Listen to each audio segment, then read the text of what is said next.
Guys, wow, okay, so not only has it been a hot minute, but it has been the hottest minute in the history of hot minutes. And what I mean by when I say that is that a lot has been going on the past week and a half to 2 weeks that I have not been very active. So the reason I have not been very active is because previously, before the week and a half to 2 weeks, there was nothing.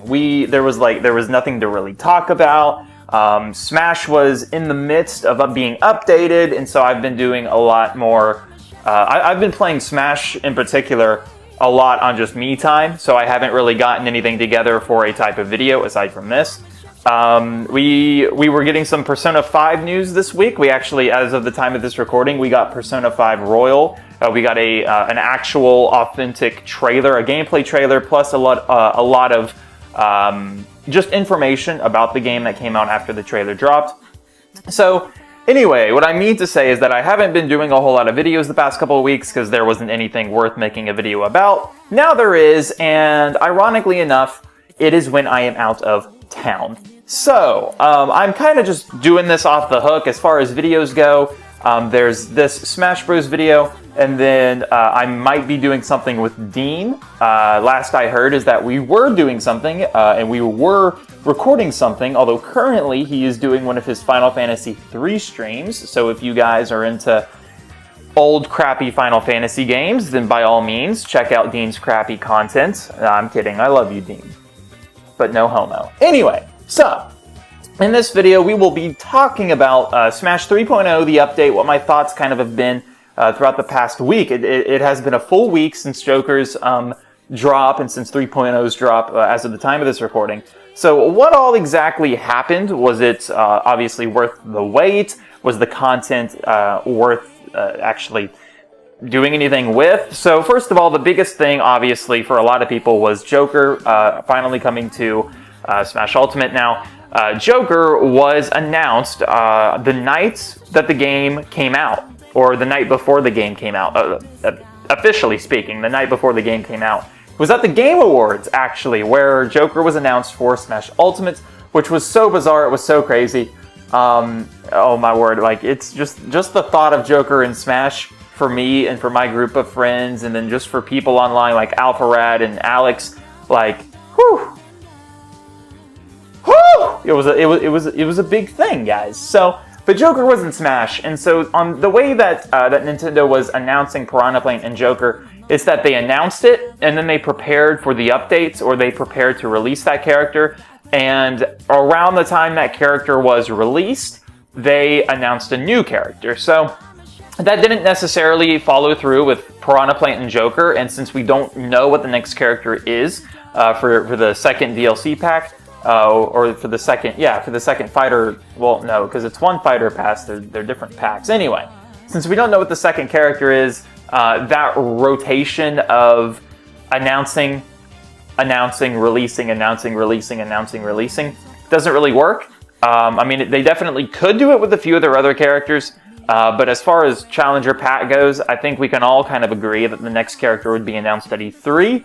Probably with a release date, given that that's E3 and they kind of need to go big with that. Maybe not, but that's not really for this video. So for this video, oh, excuse me, yeah, that's what I was talking about. So Joker dropped. So what are my thoughts on Joker specifically, and then we'll get into a little bit other stuff. So as far as my thoughts on Joker are concerned, I kind of talked a little bit on Twitter. I made a small little video about how I felt Joker feels as a character when it comes to like a tier list.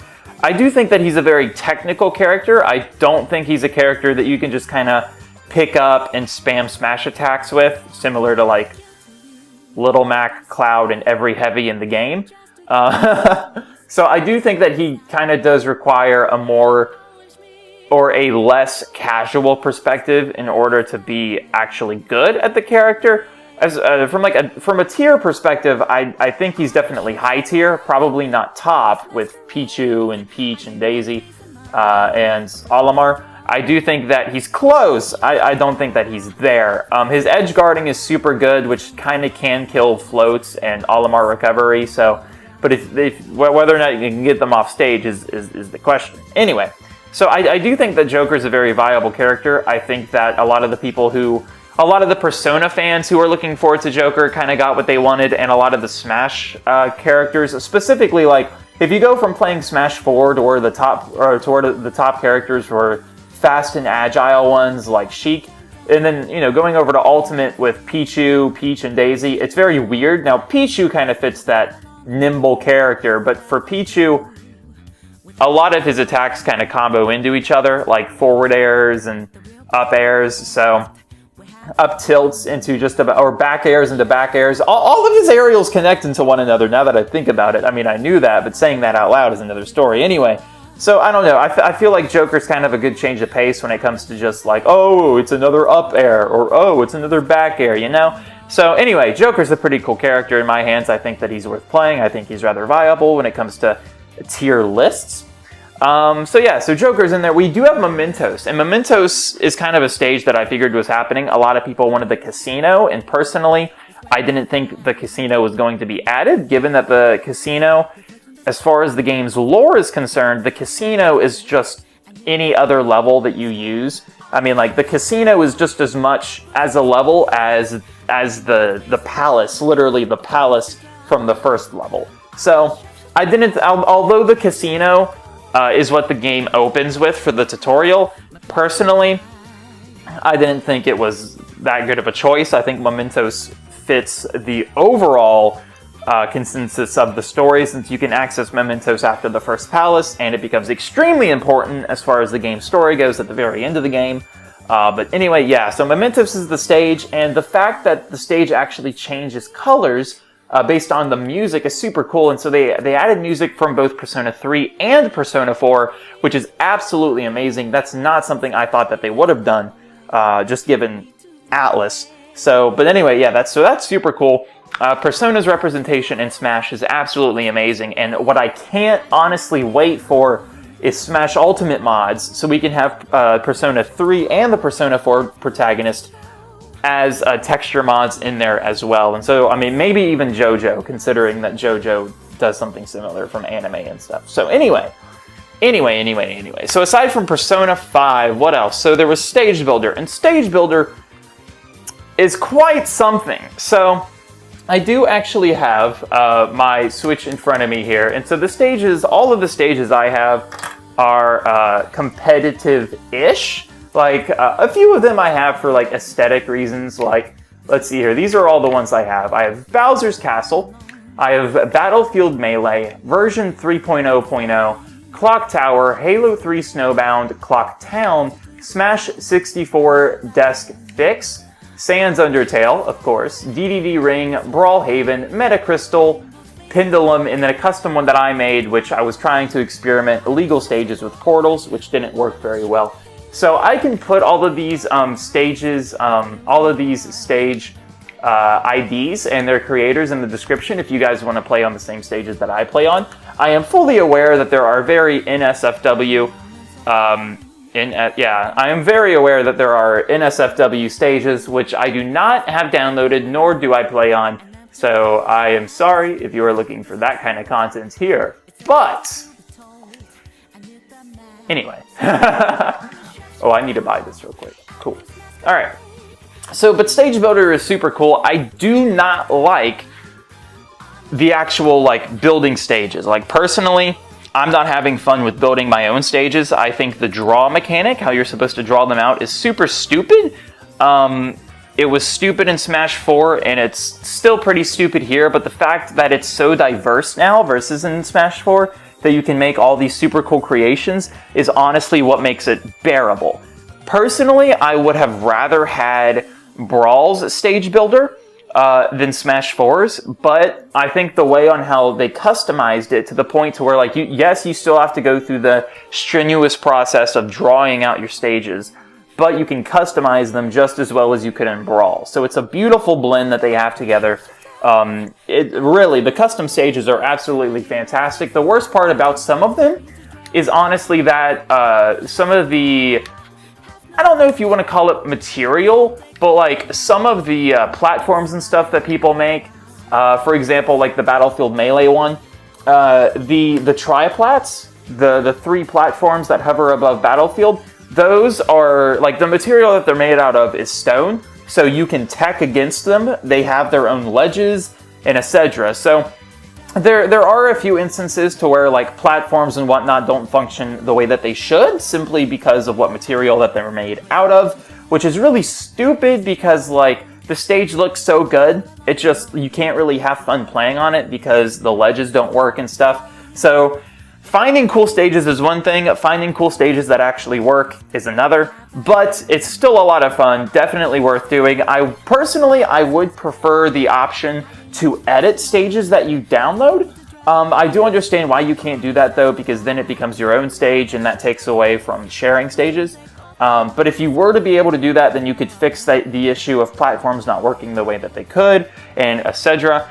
You also can't save replays, I believe, of custom stages, which is another bad issue. But with an SD card or with like an Elgato, you can obviously do whatever you want. So yeah, anyway. And then speaking about video replays, there's the video editing feature, which personally I have not tried yet because the majority of my replays are on custom stages and I can't turn those into actual video. I can't convert them into video files because they're on custom stages, so I haven't been able to actually edit with them, but I've seen a lot of people have fun with it. It's a basic video editing feature, so it's not like, it looks a lot like the program I use, which is Camtasia, so it's super cool. I probably would not use it in place of Camtasia, obviously, but still cool. What else? So the spirits that they added were all from Persona, which is super cool. I completed all of them within one sitting using Doria.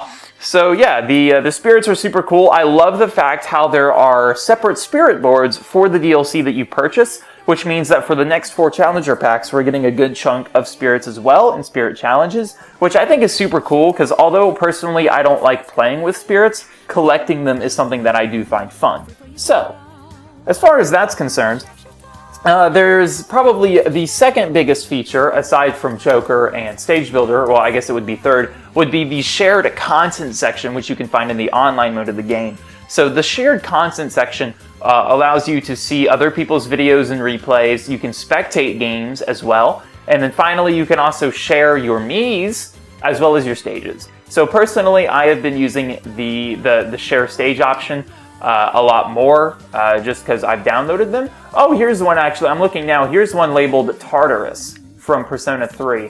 So that's kind of cool, I'm going to download that. But yeah, so, yeah, I mean, like, this is just, like, super cool. What is Phantasm? That looks kind of cool.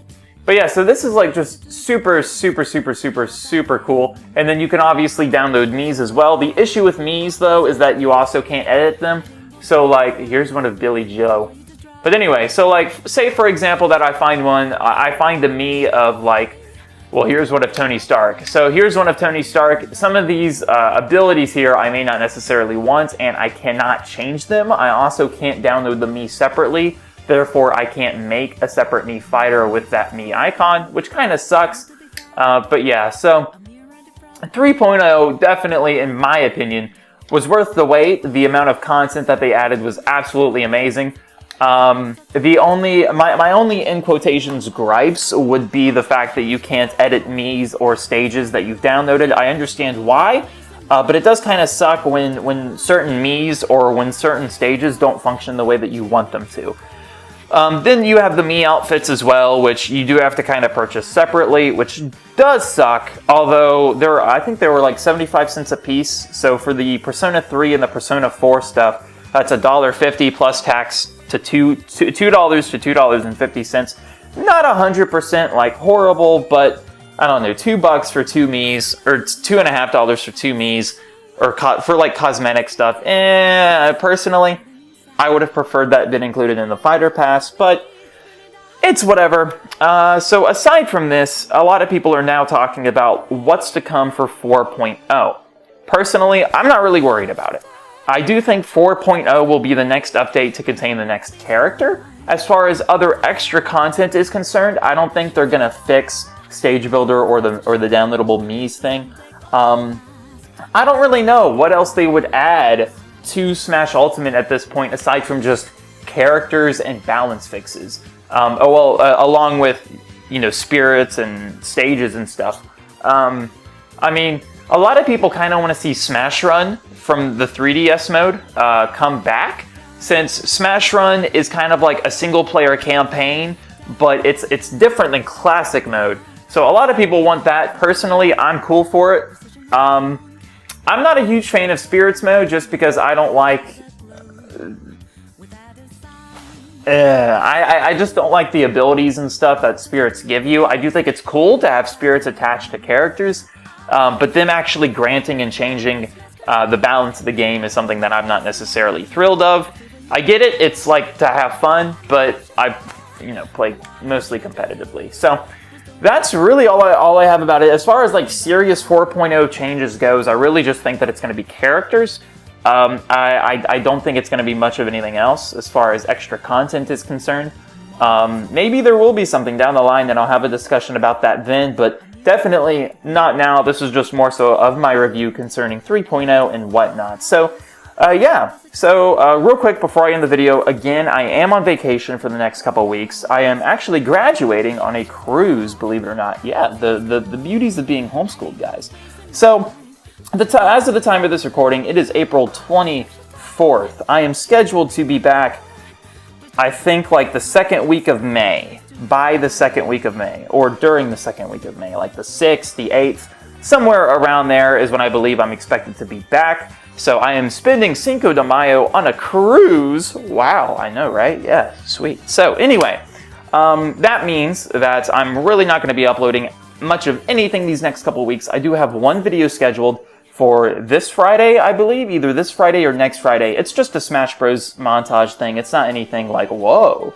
So, but yeah, aside from this video, I have a video that I'm supposed to be recording with Dean in a little bit here, actually about Persona 5. So, hope you guys enjoy that video. You'll probably have to see that on Dean's channel, considering that I'm not going to be editing nor uploading a whole lot. So, yeah, anyway guys, thanks for watching. This is Jake, logging out. Peace.